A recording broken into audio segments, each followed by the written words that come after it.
Grupo de rap indígena de Dourados se apresentará no Rock in Rio 2022. Estátua de Manuel de Barros acordou sem um dos pés. Em um ato bárbaro, essa semana em um shopping da capital. Nos últimos dias, famílias de ucranianos deixaram o país por conta dos confrontos militares e vieram morar na cidade de Campo Grande. A escolarização frente ao mercado de trabalho. Olá, está começando agora a primeira edição do jornal Bad News.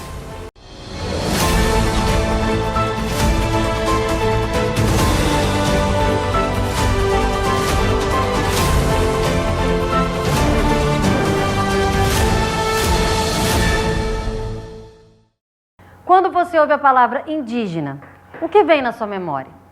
4 jovens sumatogrossenses das etnias Guarani e Kaiowá, moradores das aldeias Jaguapiru e Bororó, ambas no município de Dourados, têm utilizado os palcos e redes sociais para expressar por meio das músicas e luta, história e cultura dos povos indígenas.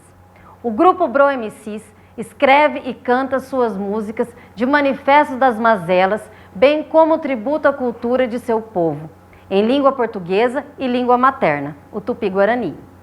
E a repercussão desse movimento intercultural e crescente entre os povos indígenas e não indígenas culminou no convite recebido pelo Bro MCs a serem os primeiros grupos de rap indígena a participar do Rock in Rio 2022, festival de rock de prestígio internacional, a ser realizado no Brasil no mês de setembro deste ano.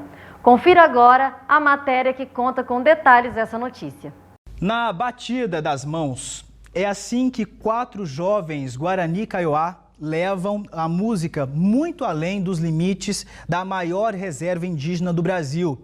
E para quem ainda não sabe, eles vão se apresentar no Rock in Rio deste ano.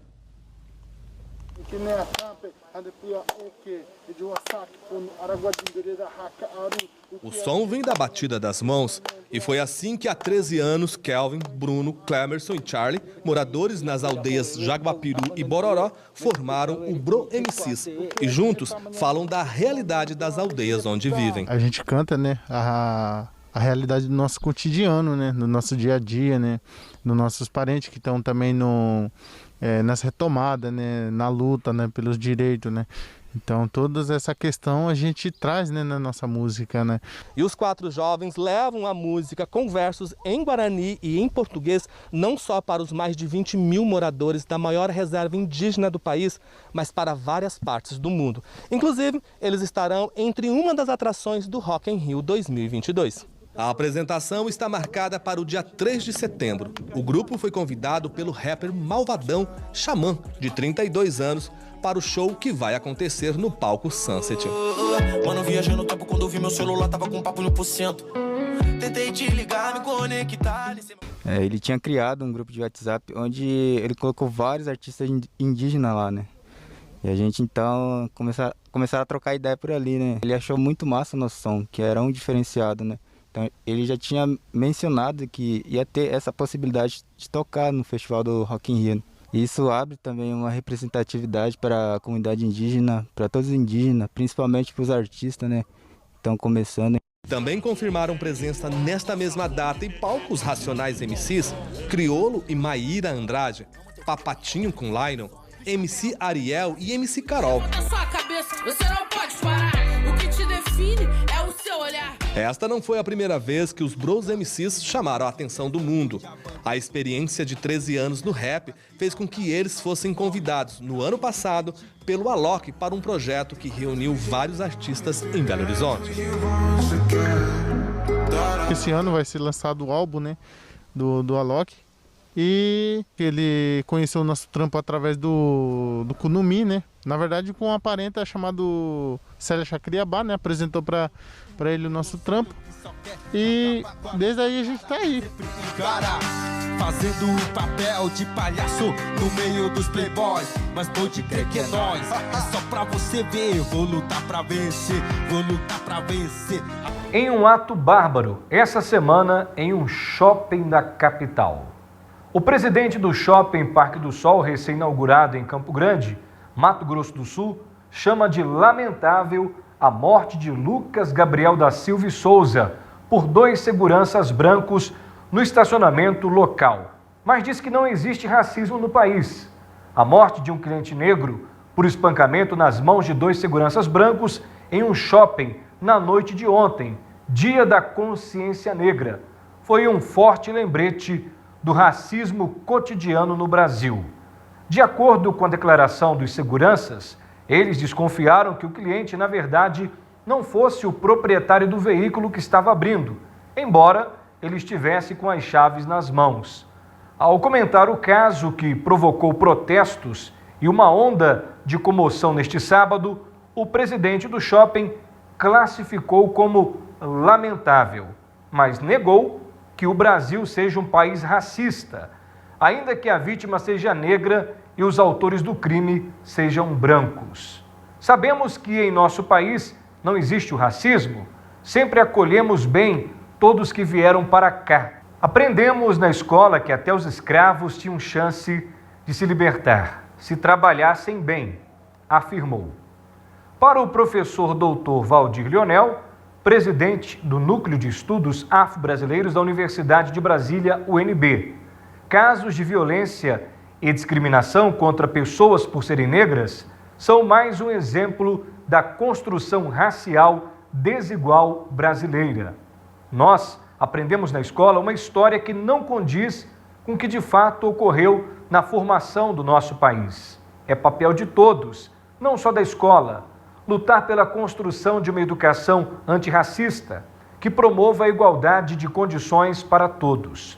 A pesquisadora e ativista das relações raciais no Brasil, a professora doutora Magali Luzio, explica que educação e racismo se cruzam quando observamos as desigualdades educacionais no país. É preciso pontuar a importância do trabalho em sala de aula com a Lei Federal 10.639 de 2003, que tornou obrigatório o ensino da história e cultura afro-brasileira e africana. Ela afirma que precisamos conhecer nossa verdadeira história para compreender por que as pessoas negam ser preconceituosas ou racistas. Protestos foram organizados por várias instituições e representantes do movimento negro, a serem realizados amanhã, dia 21 de novembro, no local onde ocorreu a morte do cliente, com o objetivo de relembrar vários outros casos de racismo e discriminação, bem como ressaltar a importância do Dia da Consciência Negra. Estátua de Manuel de Barros acordou sem um dos pés. Acompanhe essa reportagem da jornalista Aline Ferreira. O monumento de bronze, em homenagem ao poeta cuiabano mais sumatogrossense de todos, Manuel de Barros, acordou sem um dos pés nesta manhã. Isso até que poderia ser um rascunho de mais uma de suas poesias, mas não é. Pelo menos a estátua continua sentada. O pé roubado é da perna que Manuel cruza na pose esculturada pelo artista plástico Ike. Por mais de 3 anos, Manuel de Barros ficou sentado naquele cantinho de sofá, à sombra de uma árvore secular, na Avenida Afonso Pena, trecho da esquina entre as ruas Rui Barbosa e Pedro Celestino. Tanto em vida quanto em morte, representado pela estátua, continuou adorando aquele cenário, movimentado e ao mesmo tempo acolhedor do centro da nossa cidade. Pesando aproximadamente 400 quilos, a escultura em bronze foi montada em dezembro de 2017, como forma dos campograndenses homenagearem os 101 anos do nascimento do poeta. Antes mesmo de ser instalada, recebeu sua primeira revitalização devido ao transporte inadequado da obra na época. Independente disso, parece que Manuel acordou nessa quarta, disposto a continuar cumprimentando as pessoas, com seu sorriso cativante, mesmo que nem todo mundo retribua o gesto. Sem um dos pés, resta ao velho poeta permanecer sentado, pensando na atitude mal intencionada do pé furtado. Que a infração não fique só na poesia. Espera-se. O agro está em alta no país. Iremos conhecer um pouco mais sobre recursos e tecnologias na área. para entender as especificidades do agronegócio. Foi criada a Escola Agrícola Pinheiro no final de 2018, atendendo às várias solicitações dos pais, dos alunos e da comunidade da Vila Marabá. O curso técnico em agropecuária integrado ao ensino médio, no princípio, tinha como objetivo dar continuidade ao estudo para os alunos que terminavam o 9º ano do ensino fundamental.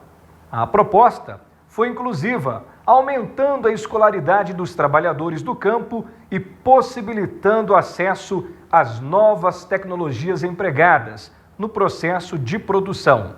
Em 2020, a escola, em parceria com o MEC, recebeu a formação do projeto Tecamp, onde, dentre as muitas atividades, os docentes manusearam o dispositivo ClasseMate, recurso disparador de ideias para projetos em diferentes componentes curriculares, em especial ao professor pedagogo, que cuida das aulas de ciências, sendo possível, então, o uso de metodologias ativas como a gamificação. Fica evidenciado que a construção de escolas rurais voltados para a qualificação profissional, como a Escola Pinheiro, com grande estrutura técnica e o ensino propedêutico, é uma solução que poderia ser implantada em outras regiões do país. Esses centros, além de integrar a economia familiar ao agronegócio, proporcionam rentabilidade aos jovens, que na maioria dos casos buscam os centros urbanos por falta de qualificação para as atividades e valorização do homem do campo. Nos últimos dias, famílias de ucranianos deixaram o país por conta dos confrontos militares e vieram morar na cidade de Campo Grande. Na última quarta-feira de março deste ano, a divisão da Central de Matrículas da Secretaria Municipal de Campo Grande, CEMED, foi surpreendida com a presença de famílias de refugiados ucranianos, acompanhados por voluntários que os acolheram na cidade de Campo Grande, solicitando matrículas para os seus filhos na Rede Municipal de Ensino, REME. Para tanto, essa secretaria agiu em conformidade com a legislação, assegurando o direito à educação para todos, mesmo sabendo que eles estavam sem as devidas documentações. Porém, a maior barreira encontrada neste ato foi a comunicação, pois falavam idiomas distintos. Sendo assim, contou com o auxílio de um dos intérpretes dessa secretaria para o êxito das matrículas e encaminhamento às unidades escolares. Vamos conhecer sobre a escolarização frente ao mercado de trabalho. O bordão repetido por nossos ancestrais nunca deixou de estar em alta. Aliás, mais do que nunca, o que diferencia um profissional de outro é a sua formação. É o que nos relatam desempregados da nossa capital. A experiência pouco soma, a falta do estudo pesa e muito. Segundo os candidatos, há pouco tempo, as agências de emprego exageradamente solicitavam experiência e que antes escolaridade era considerada apenas um ponto a mais. Hoje tornou-se fundamental. Há outros fatores também muito impactantes a serem lembrados. A distorção idade-ano, pois é polêmico o entendimento entre educadores que insistem em reprovação, o que automaticamente gera público para a modalidade da EJA, para efetiva correção. No entanto, quando os jovens se veem nessa situação, eles caminham para a evasão, uma vez que o rendimento seja baixo e suas perspectivas para o futuro de igual forma. Outro aspecto é a Covid-19, que promoveu evasão, tendo em vista a ausência de condições para acompanhar o ensino remoto. Ainda a necessidade de promover renda, sendo que houve desencadeamento de desempregos para as famílias. Entre tantas as circunstâncias, fica o desafio para pensarmos a modalidade imprescindível para esse grupo de pessoas, os quais necessitam buscar e entender o estudo como desencadeador para o sucesso profissional e financeiro, e que somente por meio dele é que o ser humano se desenvolve em sua integralidade. Mãe acusa escola no Sergipe de expulsar sua filha por ser transexual. Segundo informações, a responsável foi chamada à escola para uma reunião com a direção do colégio, quando lhe recomendaram procurar outra escola que possa atender às necessidades da jovem. mesmo a diretoria informando que a menina apresenta boas notas e bom comportamento. A mãe conta que a adolescente estuda no estabelecimento que é mantido pelo sistema Fecomércio do Ceará, desde os 2 anos de idade. Segundo ela, a relação família-escola sempre foi cordial e amistosa, mas começou a desandar nesse ano quando o apoio da família, a jovem começou o processo de transformação da identidade, passando a adotar o gênero feminino. Desde então, diz a mãe, a escola passou a colocar dificuldades. Primeiro, desrespeitando a resolução número 12/2015, que garante o reconhecimento e adoção do nome social em instituições de rede de ensino de todos os níveis e modalidades. Depois, negando o uso do banheiro, de acordo com a identidade de gênero de cada sujeito. Desrespeitava o nome social, colocando o nome civil em todos os registros, tais como frequências, avaliações, boletins, e submetendo constrangimento. O banheiro feminino também lhe foi negado, com a recomendação que usasse o banheiro da coordenação, relatou a mãe. A resolução do Conselho Nacional de Combate à Discriminação de Promoções dos Direitos de Lésbicas, Gays, Travestis e Transsexuais de 2015 determina que travestis e transexuais tenham o direito de usar o nome social em todas as escolas e redes de ensino do país. O nome social, segundo a norma, deve constar em documentos, formulários e sistema de inscrição, matrículas e avaliações. O aluno também deverá ser chamado pelo nome escolhido. Até qualquer hora, com mais um Jornal DED News.